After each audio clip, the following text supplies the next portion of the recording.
If you're a filmmaker, a lot of your business likely comes from shooting corporate films, whether that be interviews with exciting brands, product commercials, or tourism videos, all of which have a pretty set list of deliverables and are designed, more likely than not, to be utilised by a marketing team to turn a profit. This is all well and good, and it's the nature of the film business, one I actually really enjoy working in.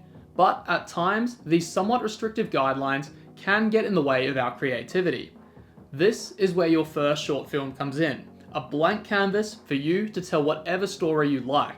Hey guys, welcome back. My name's Tom Park and I'm an underwater and wildlife cinematographer. Throughout this series, we're discussing the world of filmmaking and cinematography, where I'll teach you some of the things I've learned over the last decade working in the film industry as an underwater and wildlife cinematographer. If you're interested in this sort of thing, subscribe and let me know down below what you film and if you have a short film idea you've been working on. It's good to talk about this stuff, as I guarantee no matter where you are in your journey, you're not alone. Making your first short film may seem a bit overwhelming at first, but it's actually an incredibly exciting opportunity. You have the chance to exercise your creative freedom and bring your vision to life. Plus, you get to use your skills to craft something you're truly proud of.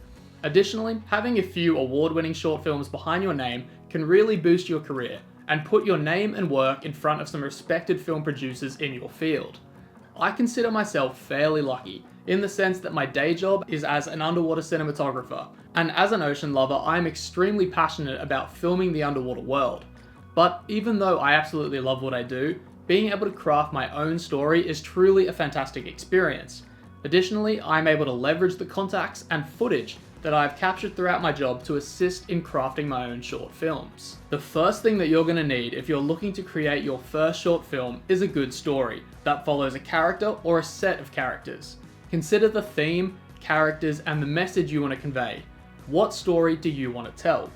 For underwater filmmakers, organisations like coral restoration groups or marine biology teams are a great starting point for interesting stories. If you're able to use your story to take your audience on a ride, your film will have a much better reception. Keeping things simple, most documentary films will introduce the characters and location, they will introduce a problem, and the characters will try and resolve that problem. It's a simple formula, but it follows a cohesive story structure that, done correctly, will captivate an audience. Once you've identified the story that you're looking to tell, my first piece of advice for filmmakers out there who are looking to make their first short is that you should try and keep things simple where possible and leverage existing networks that you've created throughout your commercial work. Keeping your film ideas contained within the networks that you've already established and with people you've already worked with commercially is a great way to simplify the planning process, as you will likely have worked with these people before and they're far more likely to say yes to your film ideas than if you were pitching to somebody who doesn't know your work. This will also help keep your budgets under control. If you've worked with these groups in the past, you may also have some footage or B-roll that you're able to repurpose, which will again further simplify the process. Using my third short film as an example, it's a natural history documentary that follows the sea turtle circle of life and their struggles. This is a story that takes place over 3 separate seasons: turtle hatchling season, turtle mating season, and turtle nesting season. And so far, to capture the footage for this film, we have spent a total of 7 weeks spread out over 2023 on Heron Island on the Great Barrier Reef. And we're still not done yet. Without working with an existing client, i.e. Heron Island Resort, there is simply no way that we would have been able to source the budget to spend this long on location filming this story.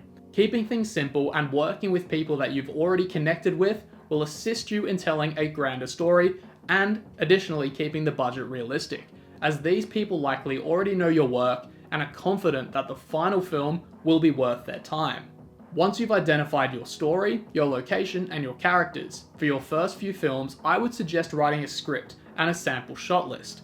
Even if your film will be directed by interview responses, writing a sample of the sort of interview dialogue you wish to capture will help keep your interview questions on track and assist you in getting the information that you require to tell your ideal story.